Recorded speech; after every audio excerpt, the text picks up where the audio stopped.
দেখতে দেখতে শীত তো চলেই যাইতেছে, তো ভাবলাম শীত যখন চলে যাইতেছে তাহলে আবার আরেকটা আমার পছন্দের তরকারি রান্না করে আরেকবার রান্না করে খাই। তরকারিটা আমার ভীষণ পছন্দের একটা তরকারি, শীতকালে আমি তরকারিটা খুবই খুবই পছন্দ করি। টমেটো সিম আলু দিয়ে শুকনো শুকনো করে একটা নিরামিষের তরকারিটা খুবই আমার পছন্দ। হ্যালো এভরিওয়ান, কি অবস্থা? আশা করি সবাই ভালো আছেন, আমিও ভালো আছি।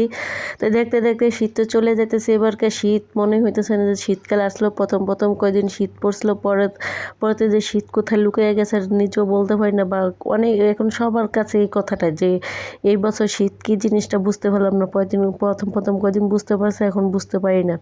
তাই এখন সেজন্য ভাবলাম যে শীত চলে যাইতেছে, তাহলে আমার পছন্দের নিরামিষটা আরেকবার রান্না করে খাই। শীত চলে গেলে তো এই তরকারিটা একটুকু ভালো লাগে না, শীতের সিজনে তরকারিটা ভালো লাগে। তো যে কথা সেই কাজ শুরু করে দিলাম।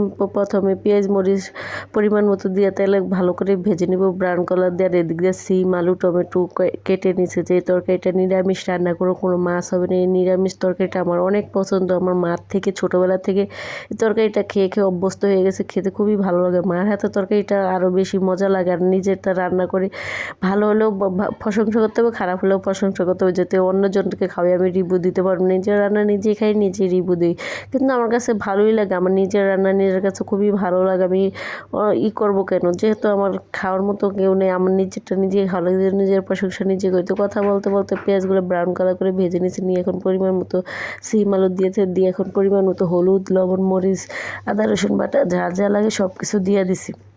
এই যে দেখেন কথা বলতে বলতে এখনও আমার গলার ভয়েসটা চেঞ্জ হয়নি, এখনও গলাটা বসে রয়েছে, এখনও ভালো করে ক্লিয়ার হয় না। ঠান্ডাটা এখনও ভালো করে ভালো হয় না, জ্বরটা ভালো হয়েছে, ঠান্ডাটা এখনও লেগেই রয়েছে। এবারকার এই সিজনে সবারই জ্বর ঠান্ডা সর্দি কাশি সবারই এক লাগা ধরে লেগে রয়েছে। আর আমাদের পরিবারের সবারই লেগে রয়েছে। তো আপনারা আবার ভাবেন যে আপনার তো পরিবার নাই, ঠিক আছে, কিন্তু আমার আশেপাশে কেউ নেই। মাঝে মাঝে তো মোবাইলে যোগাযোগ হয়, যেহেতু আল্লাহ মা বাপরে বেঁচে রাখছে, এখনও তো একটু যোগাযোগ করাই লাগে। তো কথা বলতে বলতে তরকারিটা কষানো হয়ে গেছে, যে টমেটো দিয়ে দিছি। টমেটো দিলেই তরকারিটা এত একটা স্মেল বাইরে, খেতে এত ভালো লাগে। তরকারির ফ্লেভারটা অন্যরকম চেঞ্জ হয়ে যায়।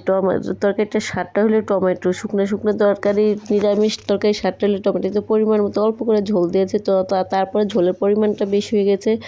তারপরে কি করব, বেশি করে চুলার আঁচটা বাড়িয়ে দিয়ে এখন ভালো করে জাল দিন। যেহেতু সময় না, আমি জব করি, সময় থাকে না। তারপরে কি করব, যেহেতু ভুল হয়ে গেছে, কিছুই করার না, নিজের ভুল নিজের এই সমস্যার সমাধান করা লাগবে। তাই আবার একটু ঢাকনা দিয়ে দিলাম, যাতে ভালো করে ঢাকনা দিয়ে ঝোলটা কমে নিয়ে তারপরে নামিয়ে নিব।